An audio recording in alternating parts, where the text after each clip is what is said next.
नमस्कार मित्रों, स्वागत है आप सभी का आज की इस कहानी में। और आज की कहानी का शीर्षक है न्याय का महत्व। एक राजा था जिसे शिल्पी कला अत्यंत प्रिय थी।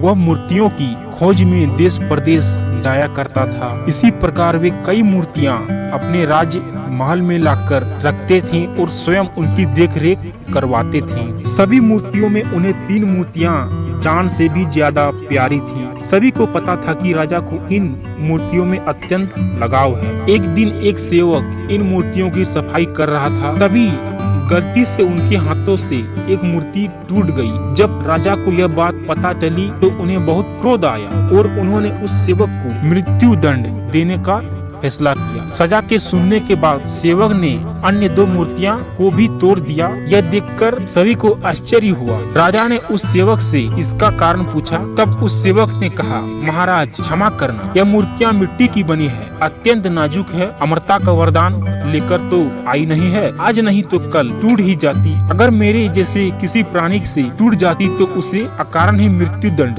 का भागी बनना पड़ता। मुझे तो मृत्यु दंड मिल ही चुका है, इसलिए मैंने ही अन्य 2 मूर्तियां को तोड़कर उन 2 व्यक्तियों की जान बचा ली है। यह सुनकर राजा की आंखें खुल गई। उसे अपनी गलती का भान हुआ और उसने सेवक को सजा से मुक्त कर दिया। इस तरह सेवक ने सिखाया सांसों का मूल्य। न्यायाधीश ने न्यायाधीश के आसन पर बैठकर अपने निजी प्रेम के चलते छोटे अपराध के लिए मृत्यु दंड देना उस आसन का अपमान है। एक उच्च आसन पर बैठकर हमेशा उसका आदर करना चाहिए। राजा हो या कोई भी, अगर उसे न्याय के लिए चुना गया है तो उसे न्याय के महत्व के प्रति विवेकशील होना चाहिए। मूर्ति से राजा को प्रेम था, इसलिए उसके लिए सेवक को मृत्यु दंड देना न्याय के विरुद्ध था। न्याय की कुर्सी पर बैठकर किसी को भी अपनी भावना से दूर हटकर फैसला लेना चाहिए। राजा से कई गुना अच्छा तो वो सेवक था जिसने मृत्यु के इतना समीप होते हुए भी परहित का सोचा। यह कहानी हमें अपने जीवन में भी